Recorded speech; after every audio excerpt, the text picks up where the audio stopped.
Ayun, sige. So, yun. So, welcome to the second half of your semester, which is the organic chemistry proper, no? So, for this day, we are going to discuss the introductory part ng OrChem, no? So, ano-ano yung mga i-expect natin sa organic chemistry and bakit may organic chemistry in the first place, no? Okay. So, yun lang.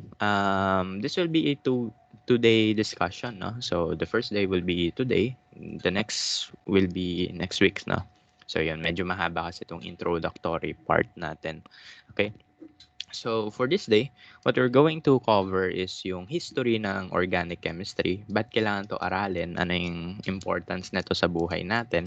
And ano yung mga kailangan natin i-expect aralin for this semester? No? By next week, aaralin natin yung main concepts, no, na inaaral talaga sa OrgChem na. So ngayon, ano lang tayo, overview kung ano yung OrgChem. Then next week, in-depth discussion tayo about carbon itself, no. Okay. So yan. So anyway, so organic chemistry is a branch of chemistry which studies the organic matter, no. Paano natin nasasabi na organic matter? Basically, yun ay mga compounds that contains carbons, hydrogen, oxygens, nitrogen, etc., etc., no. So primarily they are composed of carbon atoms, no. So yun, ang composition ng organic compounds natin usually ay carbon, hydrogen, oxygen, nitrogen. Though there are some organic compounds that includes more atoms such as sulfur, phosphorus, halogens, no. So yun. So combination siya ng maraming atoms, no. And saan natin 'to nakikita, no? Everywhere, no? Sa katawan natin, we have lots of organic compounds, no? Sa paligid, sa mga halaman, may mga organic compounds diyan, no? Tapos yun yung aaralin natin, no? Kung ano yung purpose nila. Okay? So, bigay tayong example. For example, yung mga ano natin, enzymes, no? Yung enzymes natin, usually may mga phosphate yun, no? Yung mga kinase, hexokinase, no? So, those organic compounds, yung mga enzymes natin, they help to make our life possible, no? By breaking up glucose molecules, which is another organic compound, to produce energy, no? So, kumbaga yung mga organic compounds, sila yung nagiging vital na substances sa katawan natin because they allow us to live, no? Hindi lang tayo, syempre kasama din yung mga plants and not only living things, no? Ang organic chemistry, makikita nyo rin sa mga plastic, no? Hindi sa friend nyo, no? Or living things yan eh. So, yung mga example ng plastic would be yung mga PVC pipes, no? Mga PET bottles, no? So they are products of organic compounds as well, no? So in the future, malalaman natin how are we able to create those stuff, no? Paano tayo nakagagawa ng plastics, no? Ng polymers, no? Out of simple compounds, hydrocarbons, no? So yan. So yun lang. So yun lang yung idea ng OrgChem. Malawak siya. We can see this in living and non-living things, no? Sa living things, obvious yun. Sa non-living things, may organic compounds din doon, no? Mga plastics, mga, ano pa ba? Mga tela, no? Yung mga polyesters, no? So yun, mga organic compounds yan. So as of this moment, no, masyado tayong maraming organic compounds na na-discover na, no. So that's around 10 million organic compounds and each year usually nadadagdagan siya by 100,000, no. And almost all of the compounds known in chemistry, so halos lahat ng compounds na alam sa chemistry ay organic, no. And this part of this course, no, this part of this semester, this will help you to bridge the concepts of organic chemistry in applied sciences, no, such as biochemistry. No. So, yung organic chemistry, as long as you know the org-chem, pwede nyo malaman yung role niya sa biochemistry. No. Matutulungan niya kayo alamin kung ano yung mga carbohydrates, lipids, protein, enzyme, nucleic acid, etc., etc., no? At saka kung ano yung role nila sa buhay ng tao, no? So, how they make life possible, no? Na isa lang siyang simpleng molecule, pero matindi yung effect sa ating uh, buhay, no? So, yun. So, sa biochemistry nyo na malalaman yung importance ng mga organic compounds, no? In life, no? And yun, magagamit nyo rin to sa clinical chemistry nyo pagdating nyo ng higher year nyo, no? So, yun. So, medyo important yung organic chemistry for you. Kasi yun nga, this serves as a bridge towards applied sciences, no? Such as biochemistry, clinical chemistry, etc., etc., no? So, yun. So, medyo kailangan nyo to bigyan ng emphasis. Kailangan lang magkabisado onte. Yes, wala tayong magagawa doon. Nagkakabisado talaga sa org chem. Pero, you have the, you have the liberty to use, tawag doon, mga index cards pag nagre-review kayo, no? So, yun lang. So, yan. Punta muna tayo sa history. Bakit may org chem, no? So, I think short story about OrgChem. Before the modern era, mga early 19th century, around 1860s, no. So, meron silang pinapaniwalaan na lahat ng bagay daw ay lahat ng organic compounds, no, ay hindi nagagawa ng tao, no.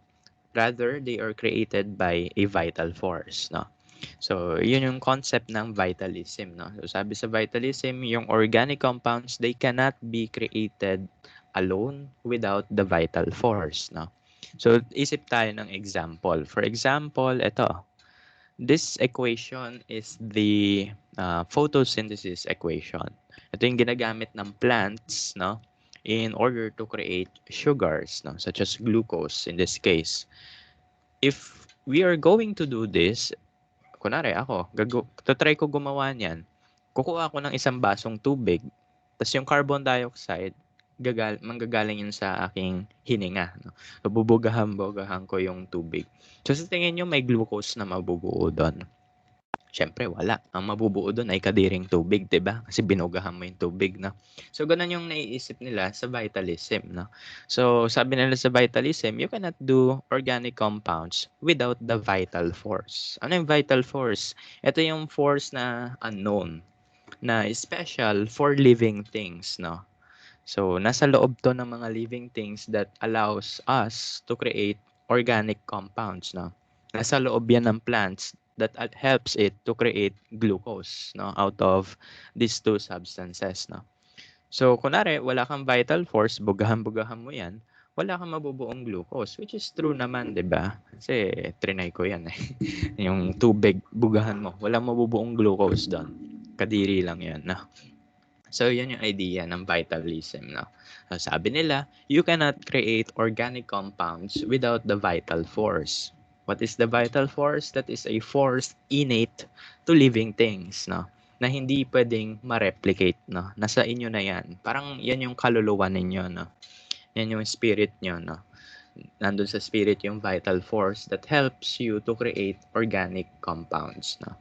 So, kunwari ito, ilagay mo to sa halaman, matik, makagawa yon ng glucose. Pero kapag ikaw, trinay mo gawin yan sa laboratory, you cannot, di ba? So, yan.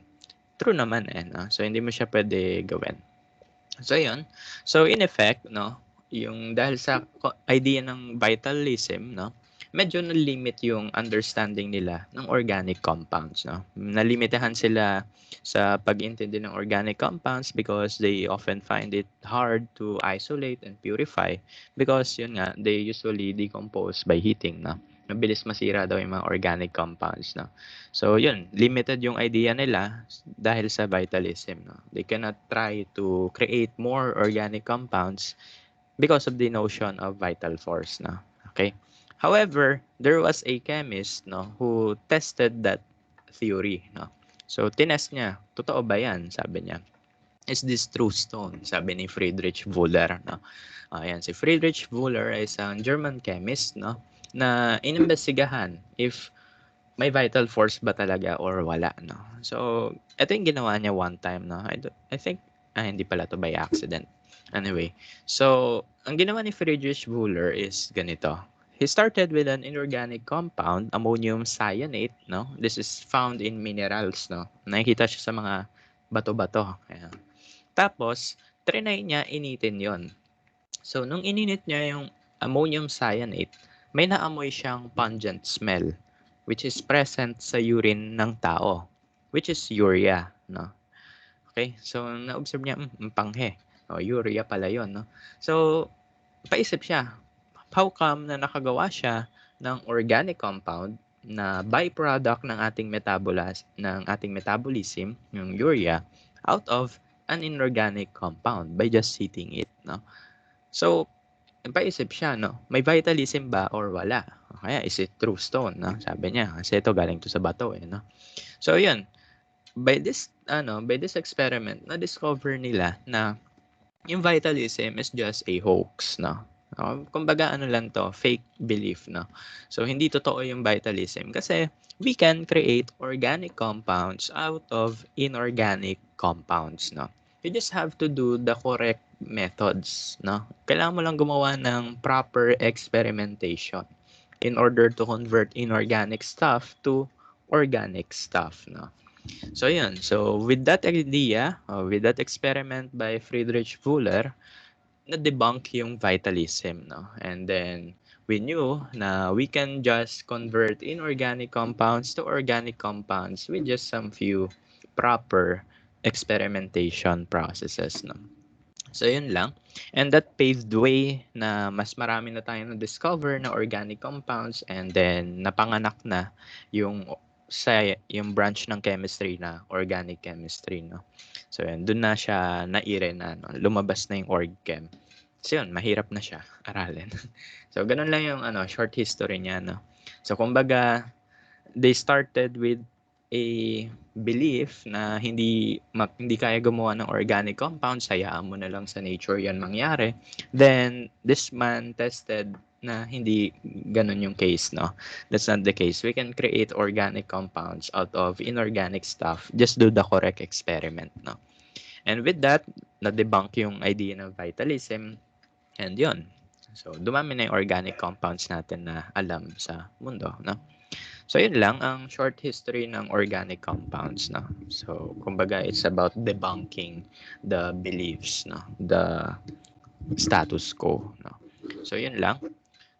Then ano yung alam natin, no? So ito yung alam na natin. So organic compounds, we know that atoms, no, especially carbon atoms, are just connected to one another, no. So kumbaga kailangan natin alamin yung mga Lewis structures dito, ha. So anyway, madali lang gumawa ng Lewis structure sa OrgChem. May format na sinusunod. Hindi mo na kailangan mag-NASU rule na. So anyway, so eto na, no. So by the late 19th century, around 1800s, no. So yun na discover nila na yung ating organic compounds, they are just composed of some patterns sa ating organic elements such as carbon, hydrogens, oxygen, no.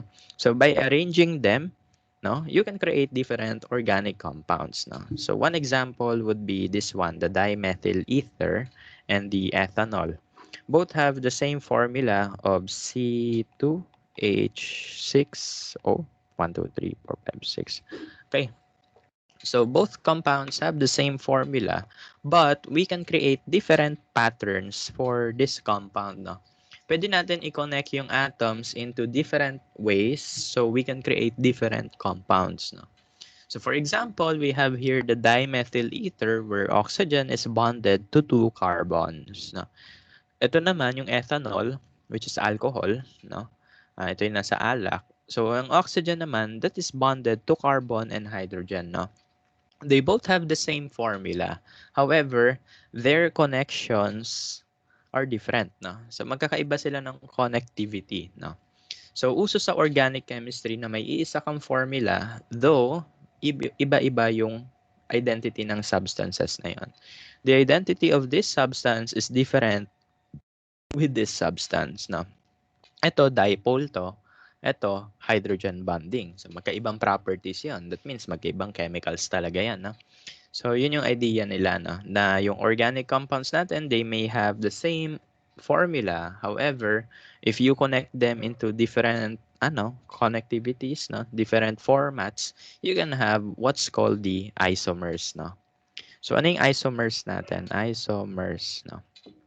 Isomers are compounds of the same formula, but they differ in connectivities, no? So, yan. So yun lang, magkakaiba lang yung pinagdudugtungan nila, and as a result, ibang compounds yung mabubuo natin, no? So yun lang yung idea ng isomers, no, sa org chem, no. So yun yung idea ng structural theory of matter, na yung atoms pwede mo pagdugtong-dugtungin into different connectivities, creating wide variety of compounds, no. We call them isomers, no, or specifically constitutional isomers, no. Yung word na constitution, hindi yan yung constitution ng isang bansa, no. Yung constitution, that is the motif, no, the format, no, their connectivity. Okay, so yan. So connectivity isomers sila or constitutional isomers, no. So yan yung idea nila, no, nung nag-start na sila mag-aral ng org chem, no, na pwede mo sila pagdugtong-dugtungin into different ways. So you'll have different compounds, no. And ito yung na-discover nila, no, na each atom sa periodic table, they have certain fixed connectivities, no. So that is given by the idea of valency, no, yung valence electrons. So remember sa last part ng SEM natin, sa early part ng SEM natin, yung valence electrons, those electrons are used in chemical bondings, di ba? Yung mga single dot, yun yung ginagamit natin to create bonds with other atoms, no? So, bago pa man tayo magkaroon ng Lewis structure, nalaman na nila beforehand na yung ating elements, they can form, they can form bonds with other, no, other atoms, no? So, for example, if we have group 4 elements, no, they are tetravalent daw, no? So that means group 4 atoms can create 4 bonds, no? If we draw the Lewis dot symbol for carbon, that is given as this one, no? So each dot, no, can allow one electron to create bonds, no? So pwede diyan pumunta yung isang electron para magkaroon sila ng bond diyan. So that means carbon is tetravalent, no? It has 4 valence electrons which are available for bonding. Hence, carbon can form 4 bonds, no? Generally. Trivalent naman, so if we draw the Lewis structure for nitrogen, ang itsura niyan ay ganito, na. Okay. So we have here the lone pair, which we will not use in bonding. Rather, we will use the single dots, no? So may tatlo tayong single dots, and each dot can create bonds with other electrons, no? So yun. So that means nitrogen can only form 3 bonds in this case. So pwede siya makagawa ng 3 bonds. Hence, it is the trivalent, na. Yan. Ito yung mga format na sinasabi ko sa org chem, na. So hindi na natin kailangan mag-NASU rule. Kailangan na lang natin sundin yung valency, no? Okay, so for carbon, it can form 4 bonds. For nitrogen, it can form 3 bonds, no? So may tatlong vacant spaces siya for 1 electron para magkaroon ng bond. Yung oxygen naman, group 6, they are divalent. So from the word itself, di, ibig sabihin dalawa yung pwede niyang dugtungan, no? If we draw the Lewis dot symbol for oxygen, that is given as this one. You have your lone pairs, which cannot be used for bonding. Rather, we will use the single dots, the single electrons. Ito yung pwede makabuo ng chemical bonds, no? So since may dalawa tayong single electrons that can be used for bonding, that means oxygen can generally form 2 bonds, no? So dalawang bond yung pwede niya gawin generally, no? Okay, so dito dudugtong yung mga atoms, no? For monovalent naman, from the word itself, mono, ibig sabihin isang valent, no, electrons. So that means it can only form single bonds, no? Isang bond lang yung pwede niya gawin. One example is hydrogen. Isang dot lang yan, one dot, no? So isang electron lang meron siya, no? The 1s1 or electron. So that electron can be used to create bonds with other atoms, no? Pero isang bond lang kaya niya gawin. Same as halides, no? Or X, no? Pag nakakita kayo ng X sa org chem, ano na yun? Halides yun. FClBrI, no? Group 7 atoms yun. So let's have, for example, chlorine. It has 7 valence electrons, 6 of which are paired to create 3 lone pairs, no? And yung single dot doon, that can be used to connect to another atom, no? Okay? So, ganun lang. So, sila ay mga monovalent, no? So, itong idea ng valency na to, we can use this to create different isomers of a compound, no? So, pwede tayong makagawa ng iba't ibang isomers, iba't ibang version ng compound out of the same formula, no? So, basically, ang gagawin lang natin is parang pagdudugtong-dugtungin lang natin yung atoms, no? Okay? So, ganun lang yung idea dyan. So, kailan alam niyo yung valency na, ha? Alam niyo na naman to sa Lewis structures, sa Lewis structures, though, sa OrgChem, mas madali na siya. You do not have to use NASO rule. Rather, ang gagawin mo na lang talaga is connect the dots, no? Pagdudugtong-dugtungin mo na lang yung dots kasi may format na silang sinusunod, no? Okay. So, we can represent our molecules in OrgChem as follows, no? You can either draw the Lewis structure itself, no? Ito yung Lewis structure. So, itong Lewis structure natin, it shows all the connectivities of the atom, no? Makikita mo yung atom connected to certain atoms, no? Makikita mo yung bonds ng individual atoms, no? So, ito yung actual drawing ng iyong structure, no? Ito yung actual, niya, ito yung actual representation, no?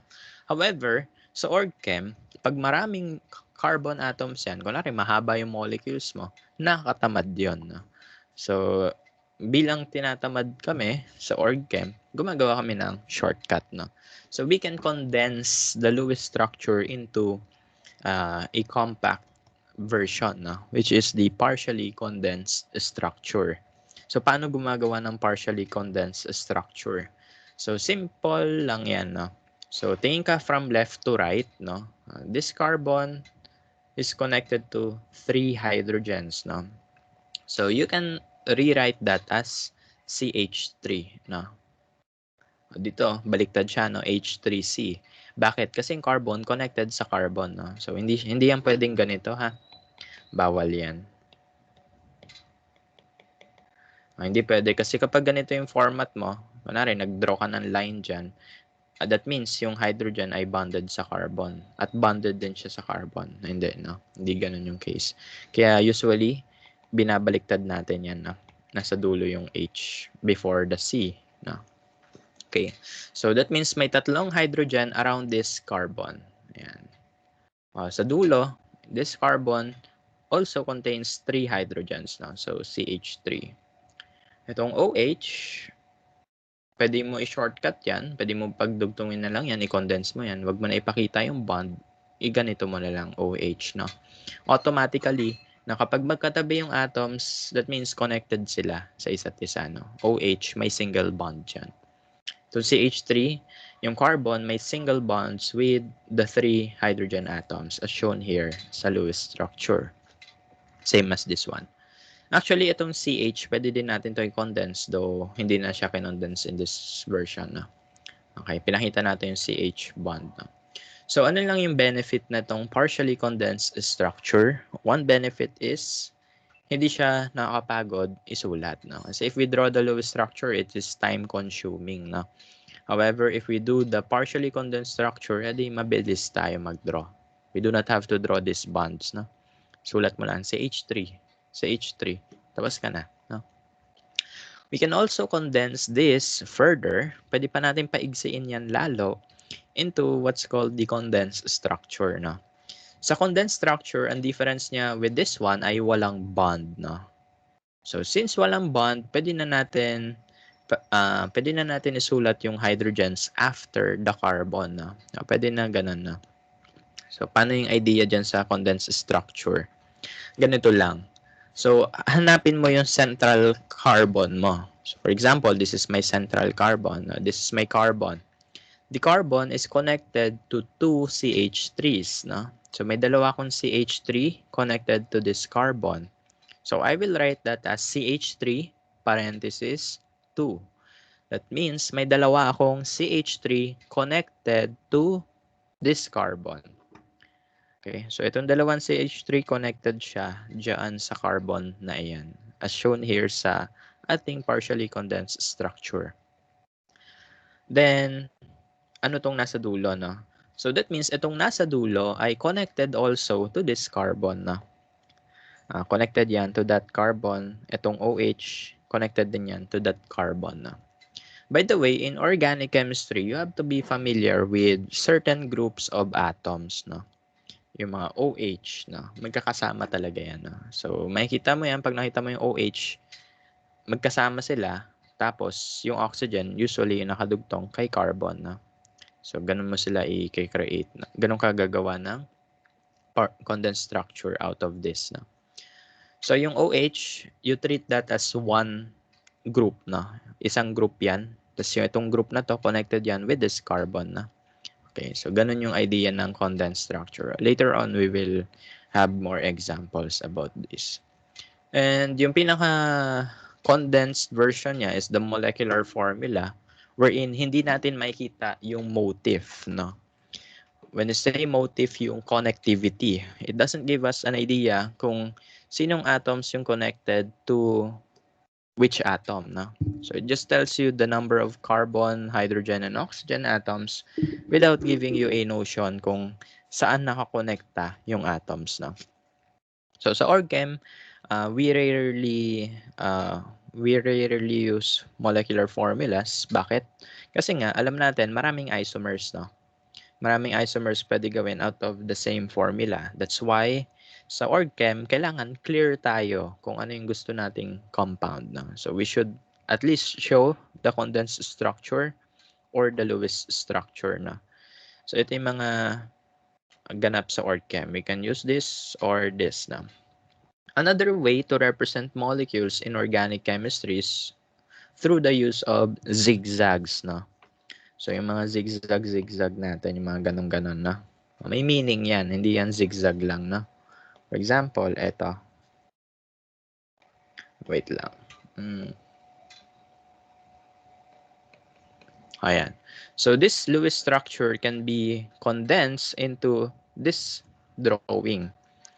Okay. So, at each end, no? At each end ng line, may carbon atom doon. Except for this part na. Kasi sa dulo ng line na to may oxygen. So that means oxygen yung nasa dulo niyan. Pero kapag wala nakalagay, kunwari, ano lang yan, vertices lang yan. This one, that one, this one. Wala nakalagay na atom. So automatically, may carbon doon. So may carbon dyan, may carbon dito, may carbon doon.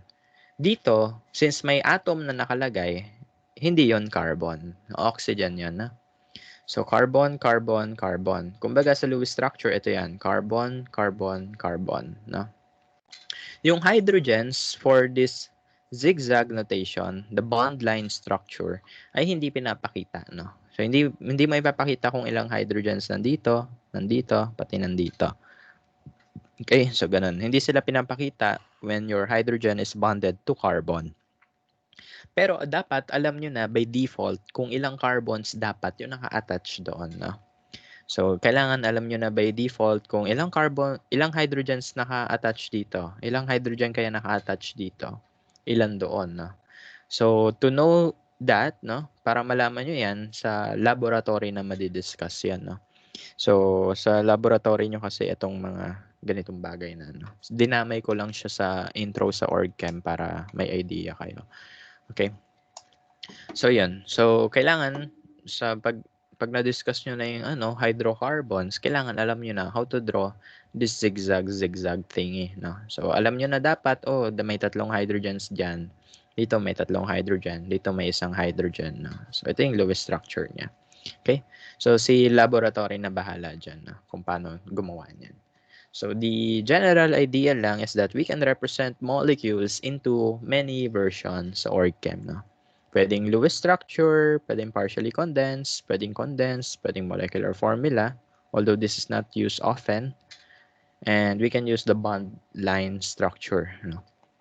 The bond line structure. Okay? So, yan. Yung mga bond line structure, yung mga zigzag, no? May meaning yung mga zigzag na yan. No? Sa laboratory nyo na malalaman kung ano meaning nila, no? Okay? Tapos, ayun.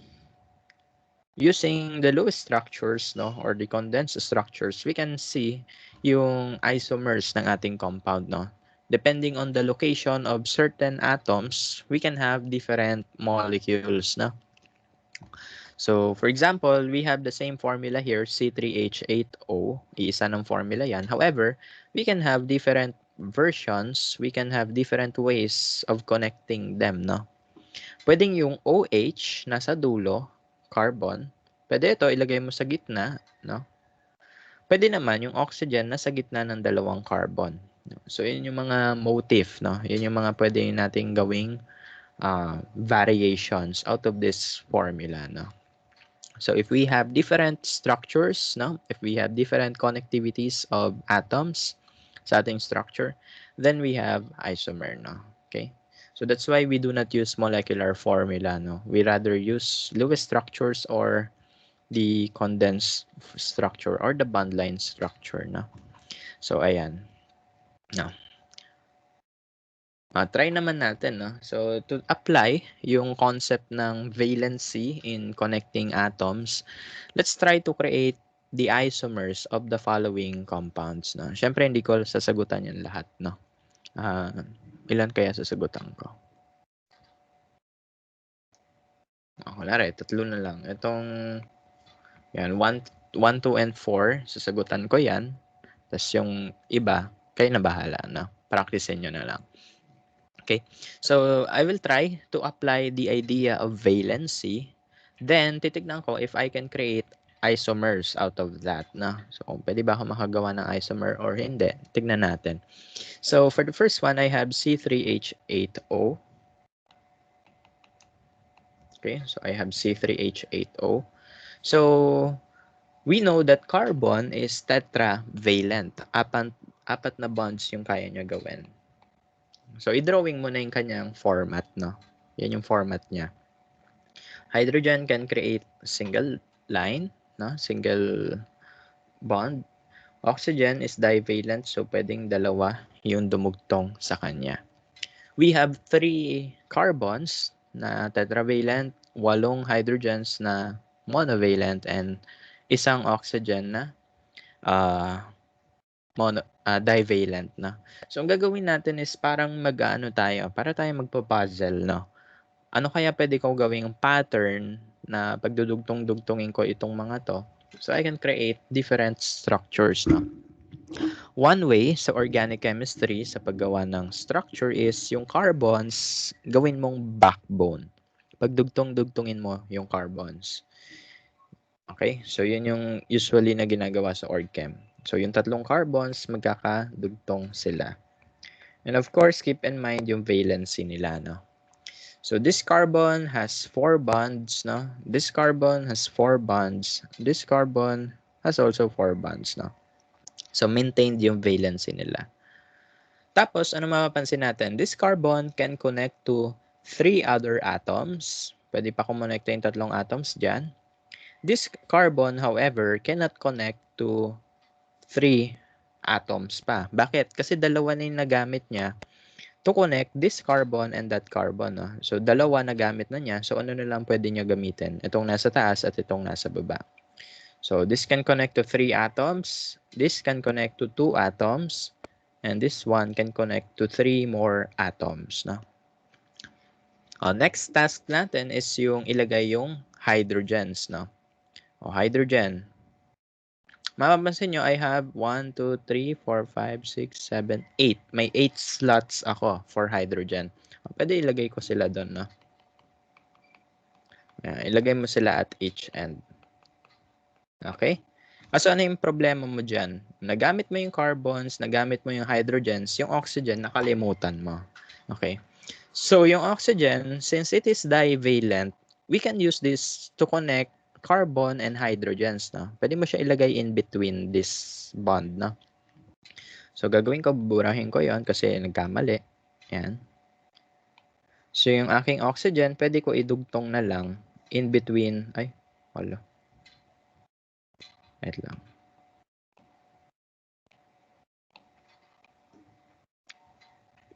Ayan. So, yung oxygen ko, I can place it in between carbon and hydrogen, no? So this is one of my structure na pwede kong gawin out of this formula. Mapapansin nyo, hindi ko na kailangan mag-NASO rule, no? Okay, so makakalaya na kayo sa sumpa ng NASO rule. So ganyan-ganyan na lang yung org chem eh. Okay, ano pa yung pwede natin gawing format dito? Yung oxygen, pwede ko siya ilagay in between these two carbons. No? Pwede ko rin yan ilagay doon. Okay? So,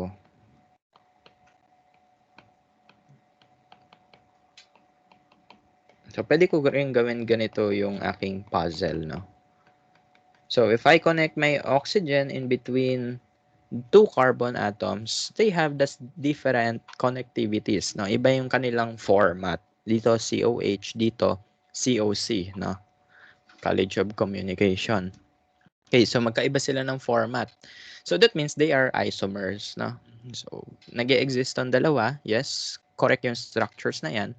Ano lang pinagkaiba nila? Yung connectivity. So the two are the isomers, no? Ano pa pwede ko gawin? If I place the oxygen in between these atoms, that is the same as this one, no? Same yan as this one. Bakit?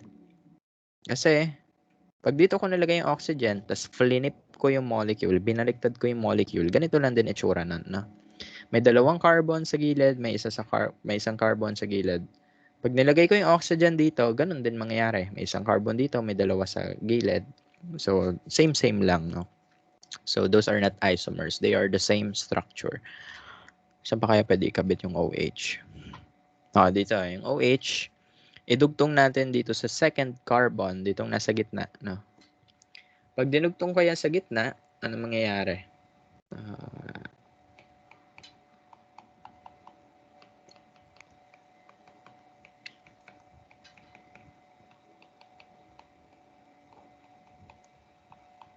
Okay.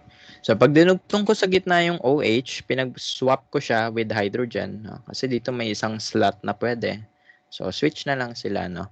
So, this structure is also different to this one. Kasi this OH is connected to the terminal carbon, yung nasa dulong carbon. However, this OH is connected to the middle carbon. Okay, so magkaiba sila ng itsura, magkaiba sila ng structure. So, this is another isomer. What if yung OH ko, ilagay ko dito sa gilid, no? Sa leftmost side, ipag-swap ko sila. Is that another isomer or it is same with this structure? The first structure I drew. So, same lang yon with the first structure I drew, no? So, kapag itong OH nilagay ko dito, that's the same as drawing this one. Binaliktad mo lang yung molecule, no? Parang paper lang yan na flinip mo. Okay? So, yung OH, pag nilagay mo dito sa dulo, that is the same as this one. Okay? So, they are not isomers, no? However, these two are isomers. These two are also isomers. Sila ay isomers as well, no? Okay, so yun yung isomers ng ating compound with a formula of C3H8O, no? So, it's just a matter of connecting atoms kung saan pwede mag-connect na. And make sure to see if kapag binaliktad mo yung iyong structure, different siya with the previous structure. No? Kapag binaliktad mo yung structure mo, binaliktad mo yung paper, kailangan hindi siya parehas ng itsura sa nagawa mo na. Okay? Kasi kapag parehas sila ng itsura, yun nga, ano sila? They are just the same, no? So, kunwari, itong O, nilagay mo dito, that is the same as this structure, no? So, yan. Just flip the drawing, no? Flip the paper, no? Para makita mo, uy, same lang to. So, hindi to isomers, no? So, ganun din dito sa OH, no? Kapag yung OH nilagay ko dito sa dulo, pag flinip ko yan, ganito lang din yung itsura nun, no? So, hindi sila isomers, no? Okay, so that's one. Those are the constitutional isomers for this formula, C3H8O. No? Papangalanan natin yan sa sa mga dulo na, no? Sa next part na ng lesson natin. So, for now, ang pangalan muna nila ay Gemerlin. No? So, okay na muna yan. Next time yun na malalaman yung naming nila. No? Okay? Sa laboratory, malalaman nyo yung naming ng hydrocarbons. Then, sa lecture, mag-start tayo ng naming with alcohols. No? Okay? Yan, nasagutan ko na yung number 1. So, pangalan nila, Gemerlin. Sa ngayon. Proceed tayo with the next one, C3H7Cl.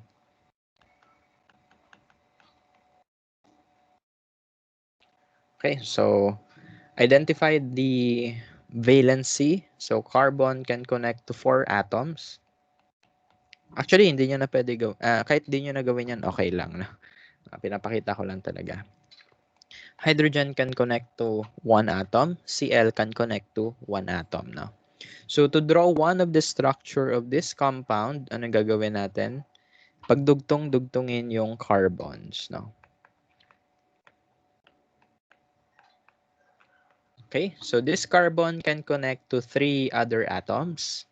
This carbon can connect to 2 other atoms as yung dalawa ay nagamit na to connect this atom and that atom. So, hindi na pwede gamitin ito. Ito na lang.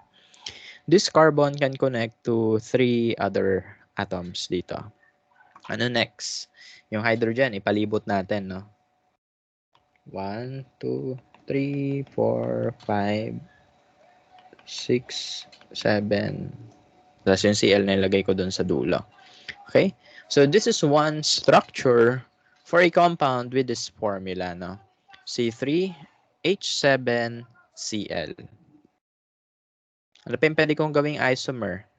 What if i-switch ko to dito? Same lang yon. No? Hindi sila isomer. Kapag ito nilagay ko dito, same lang yon as this one. Kasi isa lang yung atom na dinudugtungan nila. No? Kahit ipag-flip-flip mo yan, same lang yan. Okay, so hindi pwede dito. So, ang kaya pwede ilagay yung Cl, edi sa gitna, no? So, if I place my Cl in the middle carbon,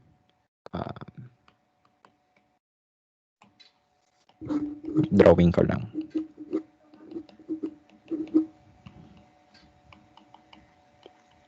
Okay, so if I place my Cl in the middle carbon, dito sa middle carbon, nandun yung Cl, this is isomer.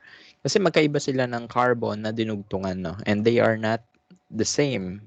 Hindi sila parehas ng itsura, no? So, sila ay isomer talaga. What if yung Cl ko, nilagay ko sa baba, isomer din ba yon? No. Hindi yon isomer. That's the same as writing Cl on the top. Same lang din yun pag sinulat mo yung Cl sa baba, no? Okay? So, same atom lang kasi yung dinugtungan nila. So, hindi yon isomer. What if yung Cl, ilagay ko dito? Hindi rin yun isomer. Bakit? Kasi if I place my Cl here, then I flip my molecule, I will end up with this structure. Ito pa rin yung itsura ng structure ko, no? Pag yung Cl nilagay ko sa dulo, then binaliktad ko yung paper. So, ito yung itsura pa rin. Okay? So, these are just the 2 isomers I can create with this formula, C3H7Cl. No? So, yun lang yung mga pwede ko gawin. Yun lang. So, kumbaga, it's a matter of, ano na lang, pagdugtungin kung ano yung mga pwede pagdugtungin, no? So, yun. Next one. C4H10O. Ay.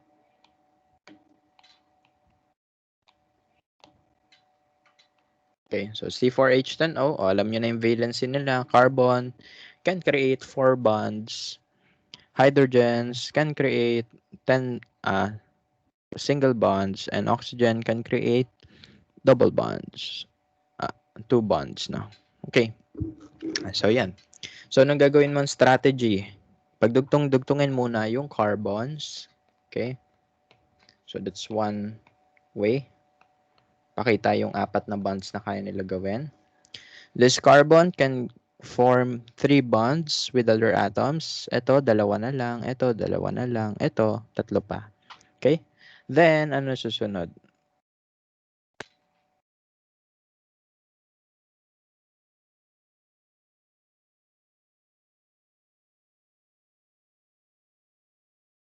Okay. So, anyway, may Nag-message na. So, ano susunod na gagawin natin? Yung hydrogens, idugtong mo na sa dulo-dulo, no? So, this 1, 2, 3, 4, 5, 6, 7, 8, 9. Oh. Pag nilagay ko yung hydrogen dito, mawawala na ng pwesto yung oxygen. So, lagay ko muna yung oxygen dito, na. Yan. So, oxygen can form 2 bonds, no? So, pwede siya in between. So, this is one structure for a formula C4H10O, no? So, ito yung isang structure niya. Ano pa pwede gawin dyan? Pwedeng O, ilagay ko in between these two carbons, no? Pwede ko ilagay siya in between that, no?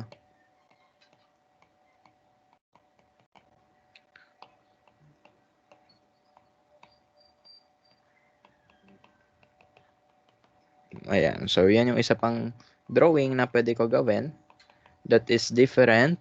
This is different with this one. Kasi ito, COH yung magkakadugtong. Ito, COC. Ano pa pwede ko gawin? Pwede yung O ilagay ko in between these carbons. No? Pwede ko pa siya ilagay dito sa gitna ng dalawang carbon. Okay? Okay? So, pwede yan. No?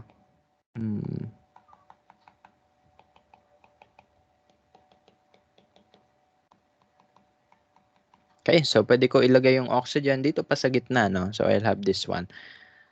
Pag ito, nilagay ko pa dito, that is the same as this structure, no? Flinip mo lang, no? So, ito lang yung pwede ko gawin sa ganitong format, no? COC bond. So, pwedeng tatlo sa gilid, isa sa gilid, isa sa kabila. Pwedeng tig-dalawa sa gilid, no? Sa magkabilang dulo. Okay. So, ito, hindi ko na pwede ilagay doon kasi that's the same as this one, no? Pag flinip mo siya. Okay. So, ano pa pwede kong gawing isomer? Pwede yung OH ilagay ko dito sa next carbon. No? Ilagay ko siya dito. Pag-switch ko sila sa H.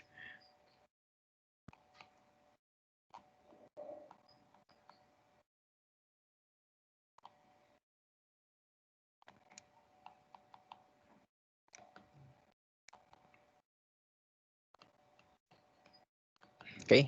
So, yan. So, pwede yung OH ilagay ko dito sa gitna. No? Pwede ko rin kaya ilagay yun dito. And then, I will have another isomer. Not really. No? Kasi kapag itong OH, nilagay ko dito sa gitna, tapos flinip ko yung molecule, binaliktad ko yung paper, that is the same as this one. So, hindi ko ito pwede ilagay dito, no? Kasi pag binaliktad ko yung molecule na yan, ganito lang din itsura nun. So, dalawa lang yung possible structure na COH yung connectivity. Dalawa lang din yung possible structure na COC yung connectivities, no? Okay? So, yun. So, kumbaga, sa org chem is just a matter of imagination talaga, no? Kailangan pag binaliktad mo yung structure mo, pag binabalik-baliktad mo yung paper mo, kailangan hindi sila parehas ng itsura, ha? So, yun. So, org chem requires creativity and sometimes three-dimensional thinking, no? So, kailangan naka 3D yung mga molecules sa isip natin. So, yun. So, yan yung apat na isomers with the formula C4H10O. Okay? Yun lang. Ano pa pwede kong gawin? Yung iba, kayo na magsagot, no? Practicein nyo na lang sa bahay, no? Pwede nyo naman i-google sa ngayon. Sa ngayon, ha? Okay. Pero in the future, malalaman nyo na rin yan, no? Okay. So, ano pa yung mga pwede ko ibigay na tips, no? Pwede rin tayo mag-form ng double bonds, no? So, kunwari, we have C2H4. Kunwari, we have this formula, C2H4. Draw natin yung carbons.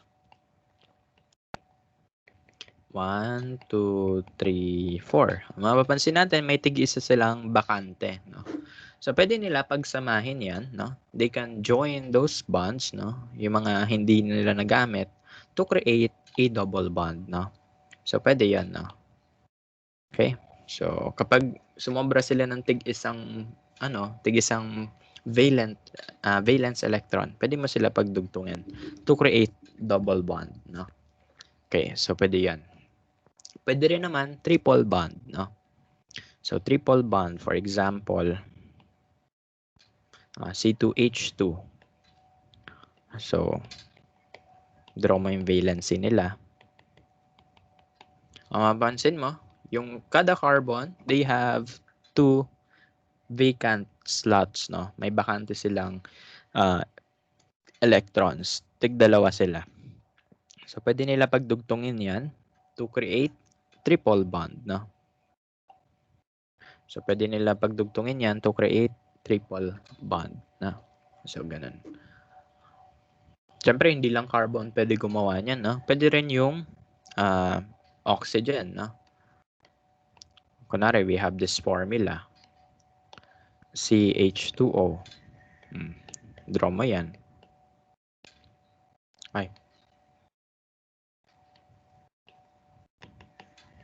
Diba? Ganyan yung format, no? Yung oxygen, 2 bond. Yung carbon, 4 na bond. Kung mapansin mo, yung oxygen and yung carbon, may tig-isa silang bakante na na electron. So, they can use that, no, to create double bonds, no? Diba? Mas madali sa NASO rule, diba? Org chem to, eh, no? So, madali lang yung NASO, yung, Lewis structure sa org chem, no? Pagdugtong-dugtungin mo lang talaga yung mga bonds. Ano pa?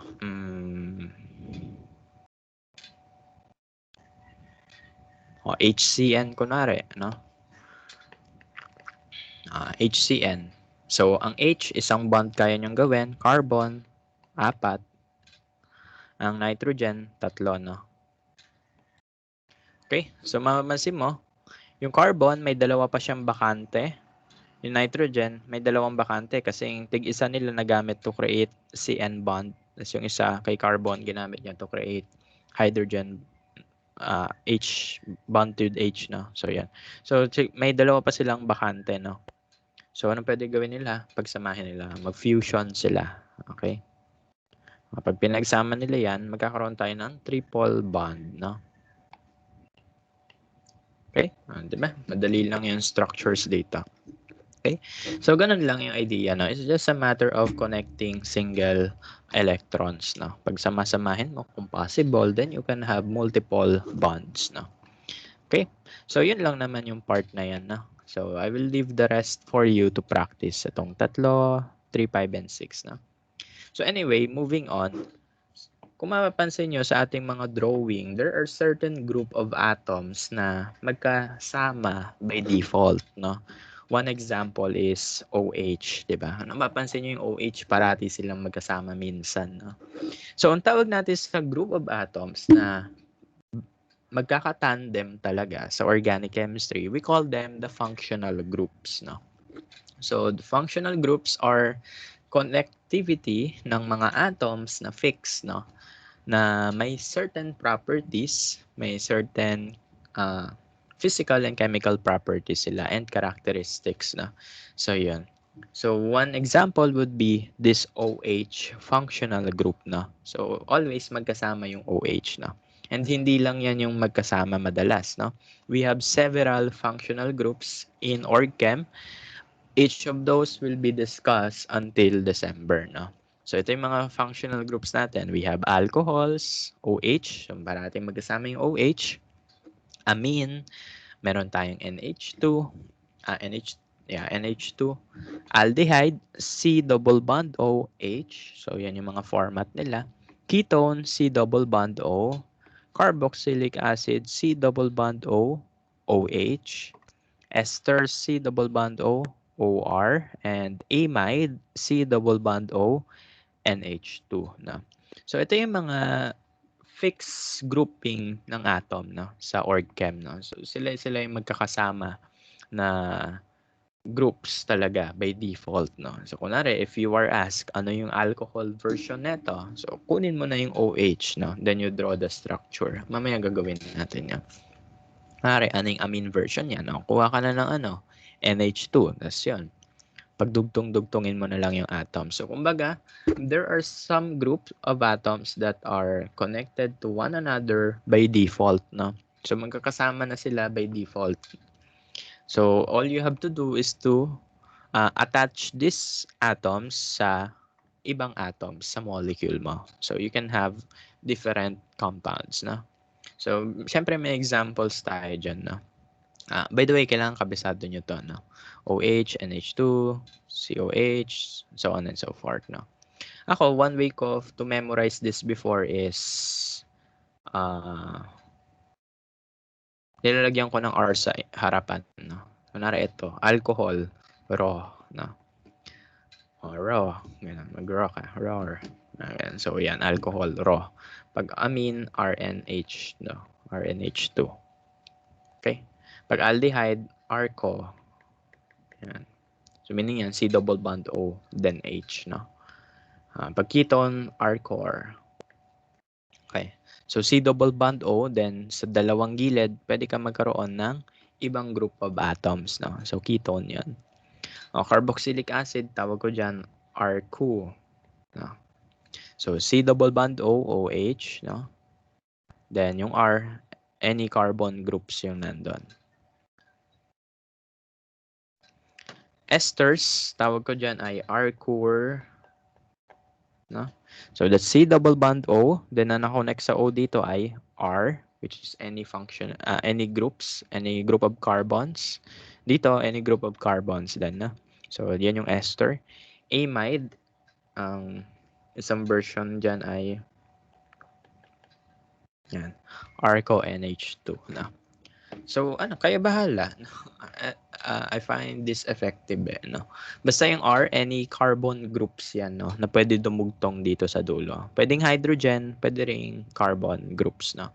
Yung mga R, okay, pwede sila dugtungan dyan ng carbon. Okay? So, yan. So, wag lang kayo ma-confuse sa RCO, pati RCO, RCOR, pati RCOR, no? So, binibigyan ko ng emphasis yung double O, no? So, magkaiba yung O sa U, no? Kaya yun. Ayan. Naalala ko naman siya. Kayo na lang bahala, no? Kung hindi nyo trip yan, wala naman tayong magagawa, no? So, kabisaduhin nyo na lang po yan, no? Okay? So, let's proceed with the alcohol, no? So, alcohol. So, alcohol is a compound in which your OH are bonded together, no? So, magkasama sila by default, no? So, depending on the connectivity of your OH, you can either have a primary, secondary, or tertiary alcohol, no? So, paano man natin malalaman kung primary, secondary, or tertiary alcohol ang meron tayo? Okay. Just look at the carbon to which your OH is connected, no? So, for example, this OH is connected to this carbon. Okay? Tapos, bilangin mo ilang carbon nasa paligid ng carbon. Okay? Sa carbon na to, ilang carbon nakapaligid sa kanya? Isa. So, since isa yon, primary yon. O, ilang carbon na sa gilid na to? Isa, dalawa. So, secondary. Ilang carbon na sa paligid na to? 1, 2, 3. Tertiary carbon. Okay? So, ganun lang yung pag-check kung siya ay primary, secondary, or tertiary carbon. Alcohol rather. Okay, so yun na. So just check kung ilang carbons yung meron sa paligid. Pag isa, primary yon. Pag dalawa, secondary. Pag tatlo, tertiary. Pwede rin naman na hydrogens yung basis mo. Ako, ginagamit kong basis, hydrogen eh. Kasi ako nalilito ako minsan sa carbon. No? Tanda-tanda ko na hindi ko pa rin naaalala yung carbon. Okay. So, hydrogens minsan yung tinitignan ko. So, just look at the carbon to which your OH is connected. Pag dalawang H yung meron dyan, primary yon. Pag isang H, secondary. Pag walang H, tertiary. Okay, bahala, mamili na. Pwede ang basis nyo ay yung carbon, pwede rin naman yung hydrogen. No? Ako, I find hydrogen easier to check. No? Kaya bahala. No?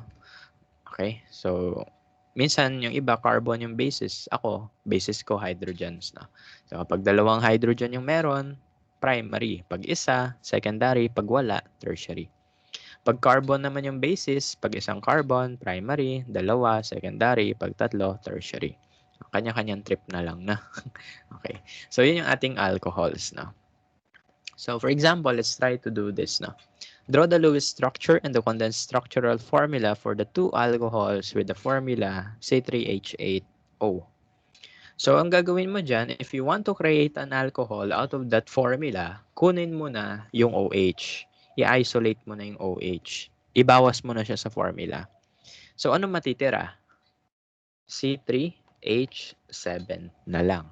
Itong OH kasi, this will serve as one unit, no? So, kaya i-isolate mo siya. Kunin mo na siya out of the formula. Tapos, ang gagawin mo, itong C3H7, gumawa ka na ng pattern, no? Gawa ka na ng connectivities nila, no? Okay? So, usually, yung carbons, magkakadugtong, no? Tapos, idugtong may mga hydrogens, no? Ayan. So, 7 hydrogens na yan. Then, saka mo idugtong yung OH, no? Ayan. So, this is one alcohol. Is this primary, secondary, tertiary? Tignan natin. Ang OH na to, itong carbon na to, ang OH na to ay nakakonect sa carbon. And this carbon is connected to one carbon only. So, this is primary alcohol. Okay? So, paano natin nasabing primary alcohol? Tignan mo yung carbon to which your OH is connected. Tapos, bilangin mo kung ilang carbon ang connect sa kanya. Hydrogen to, isang carbon. So, primary alcohol. Okay? So, yan yung ating alcohol with this formula. We can create another structure, another isomer, in which your OH is connected in the middle carbon. No? So, draw natin yan.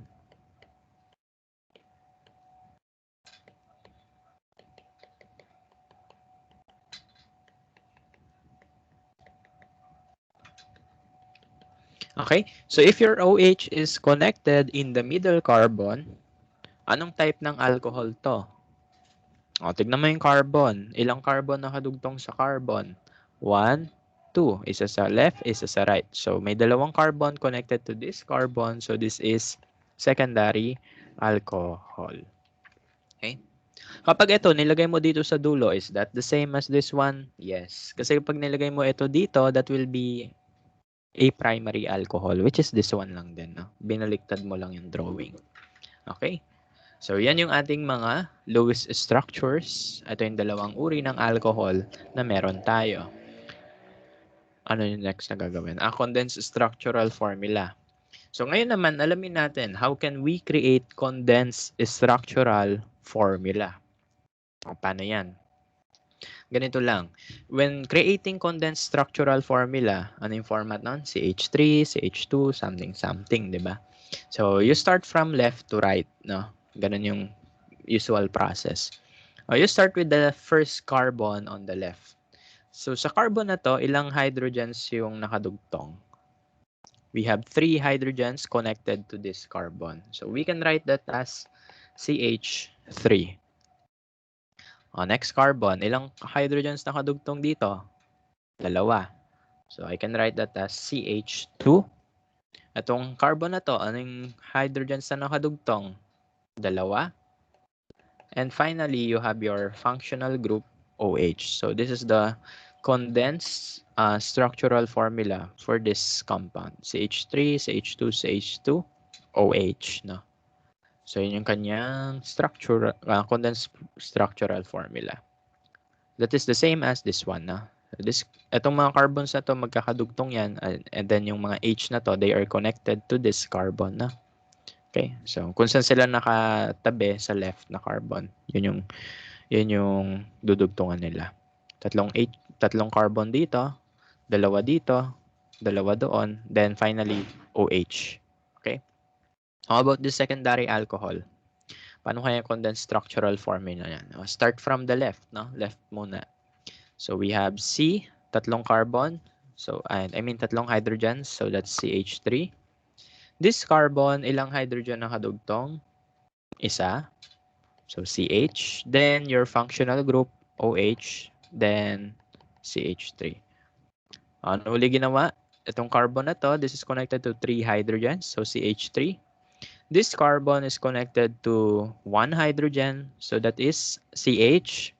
Then yung functional group mo, ilagay mo lang OH. Then this carbon has 3 hydrogens there, so CH3. No? Another way to draw this para hindi kayo ma-confuse kung saan nakadugtong yung OH is that ipakita mo yung bond ng OH sa carbon. No? Para hindi kayo ma-confuse, pwede rin ganito, no? CH3, CH, tas yung OH nakadugtong doon, CH3. So this is the same as this one. No? Okay, so ang ginawa ko lang dito, yung OH, pinakita ko na this is connected to this carbon. Okay, so same lang sila ng thought. No? Same lang yan ng idea. So that's how we draw the Lewis structures for alcohols. No? We will discuss that in depth in the future. No? Okay, next one is amine. Amine. Amine ay mga may NH2. No? So our amine can either be primary, secondary, or tertiary as well. No? So ito yung mga format ng amine. No? So yan, pwede siyang NH2, RNH2, R2NH, or R3N. No? Kailan mo malalaman kapag yung amine ay primary, secondary, or tertiary? Ganito lang. Tignan mo yung nitrogen atom. Then count how many hydrogens are there. No? So, kung mapapansin mo, if your nitrogen atom has 2 hydrogens connected to it, may dalawang H siyang connected sa kanya, that is a primary amine. So, kapag dalawang H yung connected, primary amine yon. Okay? So, primary amine yan. Pag may dalawang hydrogen na connected to your nitrogen. However, if isa lang yung hydrogen connected to the nitrogen, that's a secondary amine. Okay, so secondary amine. Then lastly, kapag walang hydrogen, no hydrogen connected, that is tertiary, no? Kaya ito rin yung ginagamit ko sa alcohol, no? Kasi same lang sila ng concept, di ba? Pag dalawang hydrogen, primary, isang hydrogen, secondary, walang hydrogen, tertiary, no? So, ganun lang. This time, ang titignan mo yung na-connect sa nitrogen, hindi sa carbon, sa nitrogen mismo. Okay? So, if your nitrogen has 2 hydrogens with it, primary, pag isa lang, secondary, pag wala, edi tertiary. No? So, yun lang. Di-discuss natin yan in the future.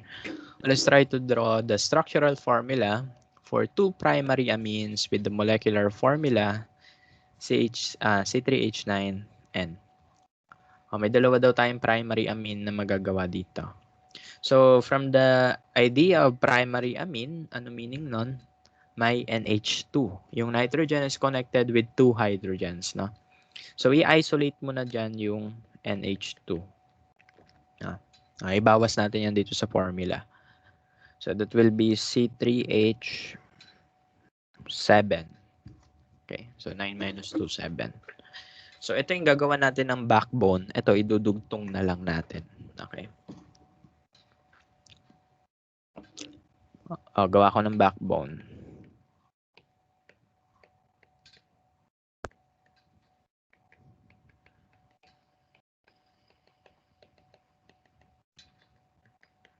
Okay.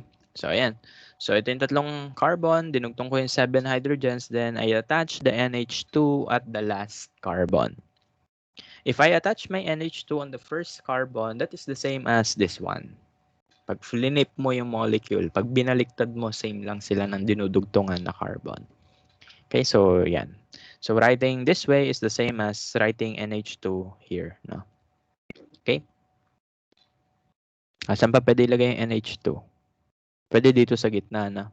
Pag switch ko sila with hydrogen.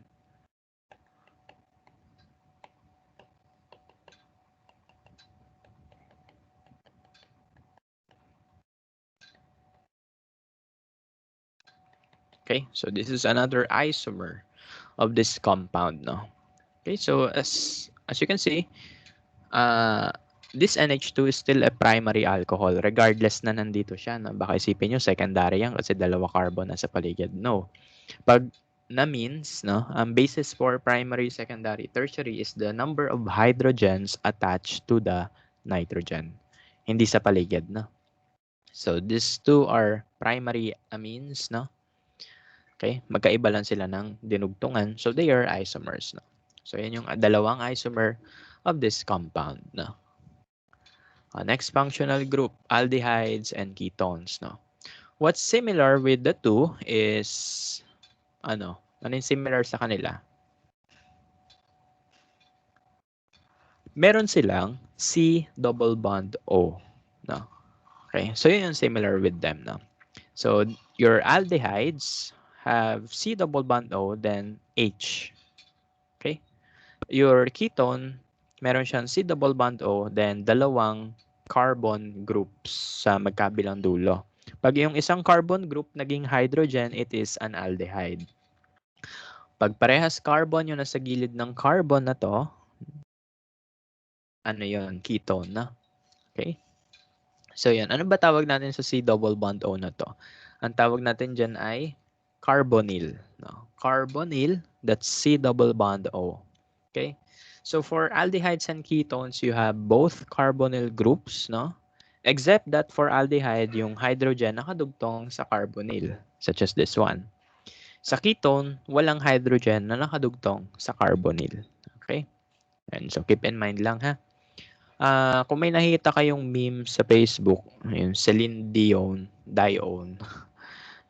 Ang itsura nun, ito yung itsura ni Celine Dion, tapos may dalawang ketone sa dulo. Okay? So yan, Celine Dion. Kasi ang pangalan ng mga ketone ay own acetone, for example, yung panlinis nyo ng kuko. So may ganito yung structure, no? Own. Ayan, wala lang, share ko lang. Kung alam nyo na yung acetone, na di okay. Anyway, proceed na ako. Okay, so let's have this problem, no? Draw the condensed structural formula. Lewis structure na lang i-draw ko para makita nyo. For the two carbonyl containing compounds with the formula C4H8O. No, carbonyl yung gusto natin kunin, no? So, kunin mo na dyan yung C double bond O. Pwedeng hydrogen na kadugtong, pwedeng carbon group na. Okay, so yan. So, in-isolate ko na yung carbonyl. Ano yung matitira? C3H8. Gagawa na ako ng backbone sa C3H8.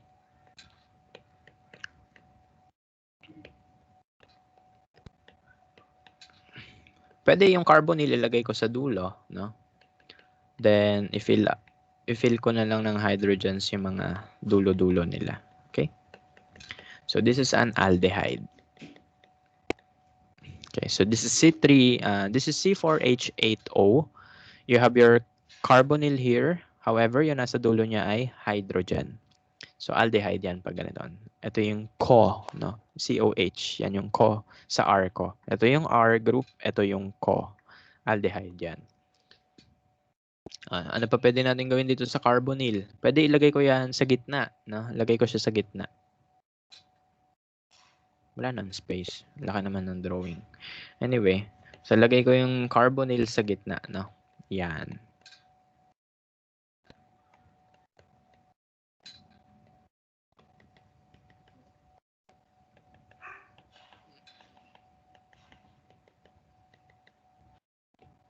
Okay, so mas ay, ba't may H doon? Ano ba yan? Na-excite. Mali yung H dito sa baba. Gutom na talaga ako. Ayan, burahin ko lang. Yan, oops, nabura. Yan. Okay, so ito naman. Mapapansin nyo, your carbonyl group has 2 carbons around it. So kapag may dalawang carbon groups ka sa gilid ng carbonyl, that's ketone. No? So yung difference nila ha. Aldehyde, hydrogen yung nakatabi sa carbon. Pag ketone, dalawang carbon groups. No? So yan. What if ito, ilagay ko dito, in between this? Same lang yon as this one. No?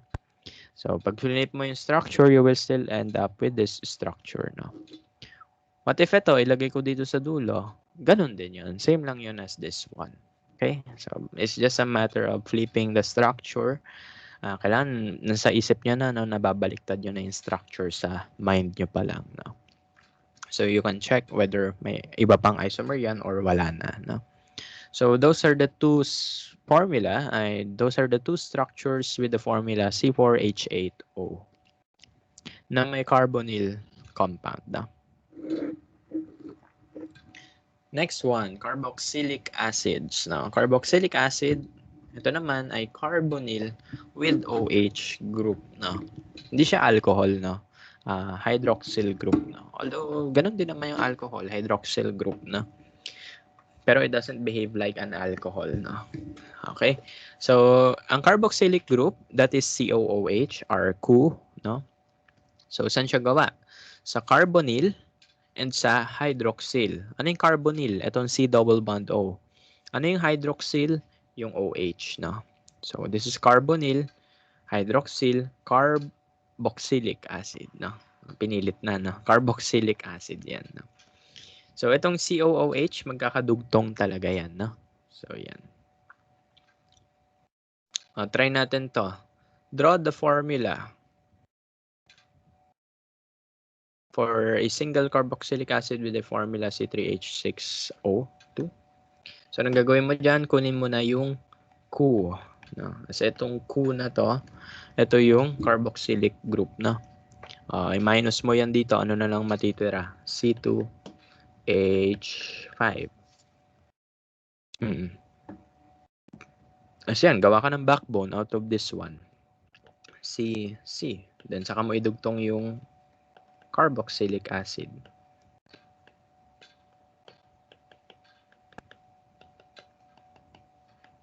Okay, so ganun lang. So, yan na yung structure nun, yan lang. Pag itong COOH nilagay mo sa harapan, that is the same as this one. Binaliktad mo lang yung molecule mo. Okay? So, ganun lang ha. Kailangan ma-visualize yung pag-flip ng molecule. No? So, yun lang yung structural formula for a carboxylic acid with the formula C3H6O2. Okay? So, ganun lang. Paano yung condensed structural formula niya, no? So, ganun pa rin. C3, CH3, CH2, COOH, no? So, yan. CH3, CH2, COOH, no? Ayan. Okay na yan. Carboxylic ester. So, carboxylic ester naman is a version of carboxylic acid wherein instead of OH yung nakadugtong sa carbonyl mo ay oxygen with another carbon. So, di ba yung carboxylic acid, H yun nasa dulo ni O dito. Pag yan ay ester, ang nakadugtong sa carbon na to ay carbon uli. Ang nakadugtong sa oxygen na to ay carbon uli, no? So, walang H dito sa dulo. Carbon uli, no? So, if you have this format, that's carboxylic ester, no? Ester. Saan to nakikita? Saan nakikita yung mga esters natin? Sa mga mantika. Yung ating mantika, may mga carboxylic ester dyan. Mga lipids, mga fats, no? So, may mga ganyan-ganyan doon. Okay, so yun lang. So, instead of H dito sa dulo, you have your carbon in there, no? Next one and the last one is the carboxylic amides, no? So, amide, no? May amine sa carboxylic group, no? So, para siyang carboxylic acid, however, instead of OH dito, you have your NH2. Okay? So, may nitrogen ka. Hindi siya hindi siya OH, nitrogen. And similarly, since may nitrogen na naman, we can either have primary, secondary, or tertiary amides. No? Paano mo malalaman kung primary, secondary, or tertiary amide? So, kailangan may C double bond O before the N. Okay?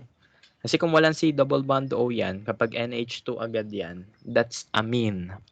Kapag may C double bond O, amide yan. No?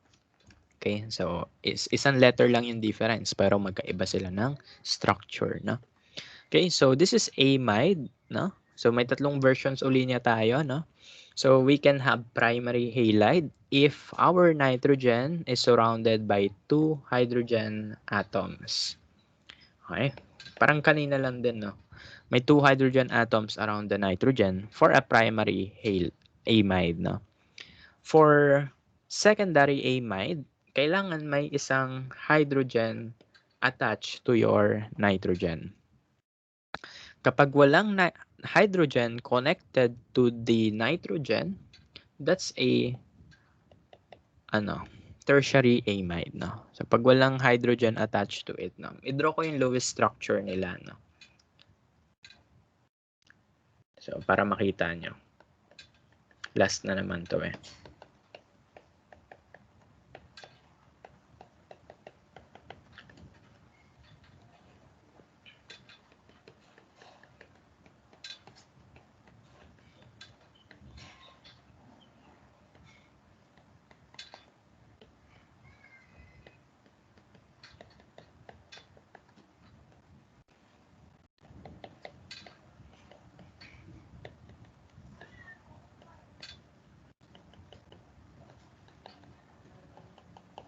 Okay, so ito yung mga Lewis structures ng mga examples natin dito.